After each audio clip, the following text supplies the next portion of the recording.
Well, 2 Kings chapter 20, we're going to talk about today. Some interesting things we get to discuss. Hezekiah, of course, gets his life extended a little bit with some negotiations with God. Excuse me. Another prophecy from Isaiah is coming in as well. And so this is going to be one I think a lot of people in that day and age had a hard time believing. But boy, has it been proven true. So let's jump in. Verse 1, in those days was Hezekiah sick unto death. And the prophet Isaiah, the son of Amoz, came to him and said unto him, Thus saith the Lord, set thine house in order, for thou shalt die and not live. Then he turned his face to the wall and prayed unto the Lord, saying, I beseech thee, O Lord, remember now how I have walked before thee in truth and with a perfect heart, and have done that which is good in thy sight. And Hezekiah wept sore. And it came to pass, afore Isaiah was gone out into the middle court, that the word of the Lord came to him, saying, Turn again, and tell Hezekiah, the captain of my people, Thus saith the Lord, the God of David thy father, I have heard thy prayer. I have seen thy tears. Behold, I will heal thee. On the third day thou shalt go up unto the house of the Lord. And I will add unto thy days 15 years, and I will deliver thee and this city out of the hand of the king of Assyria, and I will defend this city for mine own sake, and for my servant David's sake. Excuse me. So Hezekiah is sick. Remember, he is the king of Judah. Israel is destroyed. That kingdom is gone. Assyria has already moved them out, brought new people in, completely changed the area, basically got rid of a lot of the land of Judah. So most of Judah is relegated down to about Jerusalem, and maybe some of the suburbs around Jerusalem, but some of the other areas like Lachish and other places have been completely wiped out. So Hezekiah, of course, is sick. We don't know what he's sick with, but he's sick and he's afraid he's going to die. And Isaiah says, yep, it's your time. It's time to go get your affairs in order, basically. Hezekiah, for some reason, we don't know why. It could be he's just afraid of death. It could be he felt like he had more to accomplish, or there's some things he still wanted to get done or whatever. But anyways, he's like, hey, God, I've been righteous. I have been doing what you want done. I've been trying to change things around to go your way. Help me out here, basically. So he's like, okay, I'll give you 15 more years. So Isaiah was on his way out, it sounds like. And then he came back in, basically, because he got another revelation as he was getting out into the courtyard and went, nope, turn around, come back. All right, Hezekiah, here's what the Lord said. Basically, you're going to have this, and that God is going to preserve and defend Jerusalem, the city of David, and to help out. So Assyria will never get Jerusalem. So verse 7, and Isaiah said, take a lump of figs, and they took and laid it on the boil, and he recovered. So they used some figs, put them on. It sounds like he had a boil, so it was probably an infection. It was probably possibly like a disease, maybe a smallpox or something. I don't know, I'm not sure. Something like that he had, that they were able to use some herbal medicines, it sounds like, and get it taken care of. Now, verse 8, and it doesn't necessarily mean that the herbal medicine works. It means that they did something that they were commanded to do, and God took care of the rest is a good option in there as well. Verse 8, and Hezekiah said unto Isaiah, what shall be the sign that the Lord will heal me, that I should go up into the house of the Lord the third day?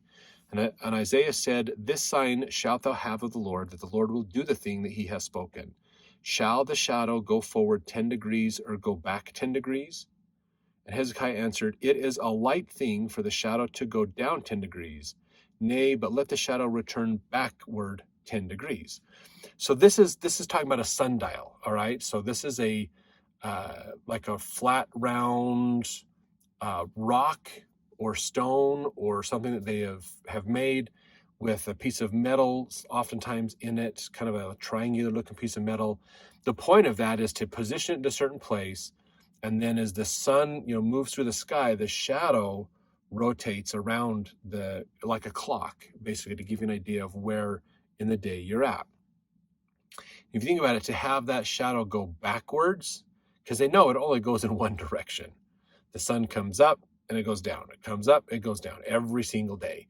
To have it go back the other direction would be a miracle, basically. So does that mean that the sun changed or the earth rotated backwards slightly? You know, that is technically possible. There could be other reasons that changed as well. And we don't know exactly what those are. But it went backwards, and that was the sign. Anyways, how God accomplished it is up to him. So let's not get too bogged down in some of those little nitty-gritty details. They're interesting, and if you want to put in the comments what you think could have happened, or if you've looked at research or other things to see what was possible that happened with that, just let us know in the comments. It'd be great. Okay, verse 11, Isaiah the prophet cried unto the Lord, and he brought the shadow 10 degrees backward, by which it had gone down in the dial of Ahaz. At that time, Berodach Baladan, the son of Baladan, king of Babylon, sent letters and a present unto Hezekiah, for he had heard that Hezekiah had been sick. So this is one of the first times we've heard of Babylon being mentioned from the standpoint of the actual nation of Babylon. Now, Babylon is used all the time through Scripture to represent the world. And when we get into the time of the conquest of Babylon, we're going to talk a bit more about the nation of Babylon and how that was, basically. But this is one of the first times we hear about the nation of Babylon being mentioned, not the metaphor of Babylon representing the world. So Berodach Baladan is the king at this time, basically.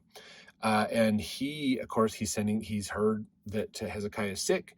So this is a clear indication that the Israelites had notoriety in the greater world. I think sometimes when we look at the Bible is so focused on the Israelites and the tribes that we don't think about the outside history.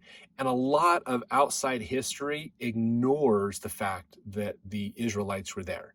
They usually call them, the Sumerians or Semites or other people like that. They kind of lump Israel, in with the Philistines and other groups that were in that area, like the Canaanites that were still around, Elamites, Ammonites, those other ones. A lot of people in history just lump all them as Semites into one category and not necessarily delineate them out. Could that be on purpose? Maybe historically anti-Semitism has been kind of baked into history. Yeah, there might be something in there. You'd have to do a whole exam on history and how things have worked out to understand that better. But the thing is when we study Israel from a standpoint of history, we don't quite get all the details. And so that's what's nice to have in the Bible, is the Bible tells their history more than it tells world history. So when you compare the two, then you get a more fuller understanding of what's going on.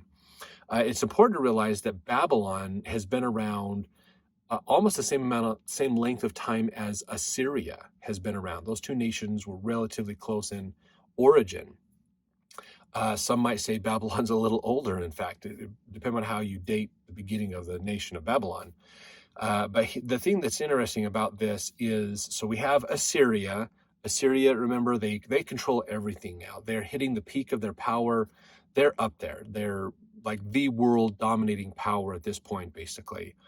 Babylon has always been a thorn in their side. It's always had a hard time with Assyria. Sometimes the Assyrian kings would marry Babylonian princesses to try to pull those two nations together, basically, to try to appease the Babylonians and help them feel apart.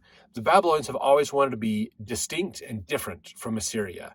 And they've never wanted to be fully integrated into Assyrian culture. They've always just wanted to do their thing. So in a way, they've always been a thorn in the side of Assyrian kings for centuries. So this is an interesting point that they're showing that the Babylonian king knows Hezekiah and he knows he's sick. So there's conversation and communication there, basically. And he sends a message to Hezekiah and a present to him. So verse 13, and Hezekiah hearkened unto them and showed them all the house of his precious things, the silver, the gold, the spices, the precious ointment, all the house of his armor, and all that was found in his treasures. There was nothing in his house, nor in all his dominion that Hezekiah showed them not.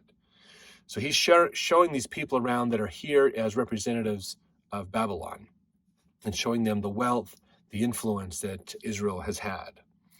Verse 14, then came Isaiah the prophet unto King Hezekiah and said unto him, what said these men, and from whence came they unto thee?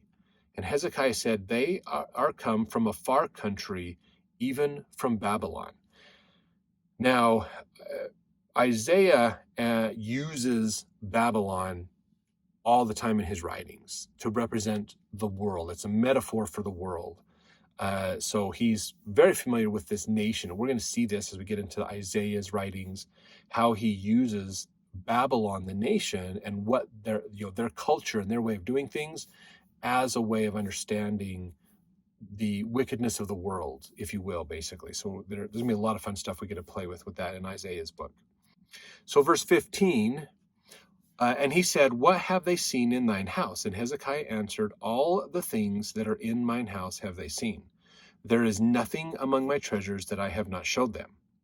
And Isaiah said unto Hezekiah, hear the word of the Lord.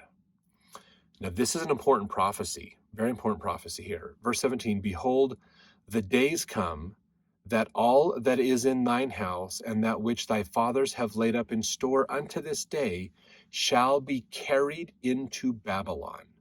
Nothing shall be left, saith the Lord.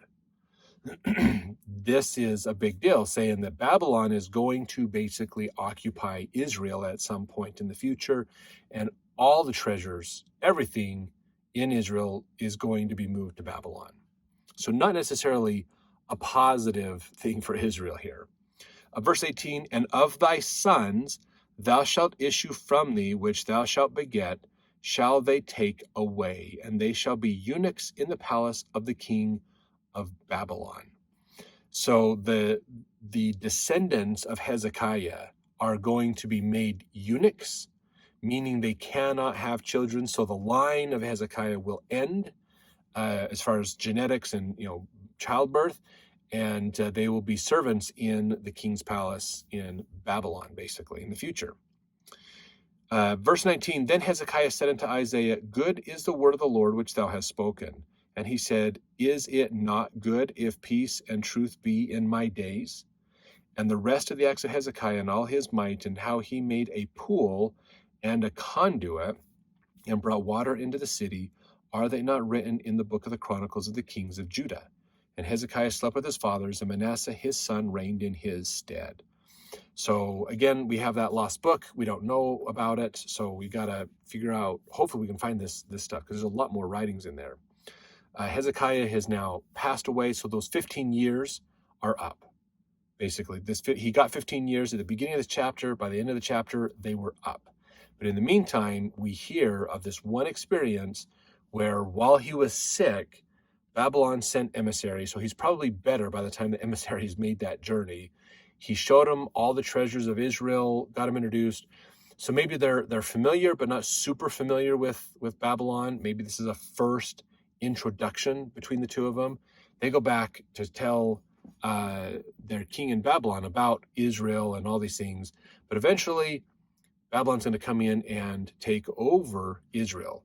Now, this may have seemed at the time of Hezekiah quite far-fetched, because you have to realize Babylon is a small nation, well-established nation, but small, not very big at all, at the far east. They're eastern Iran in today's world.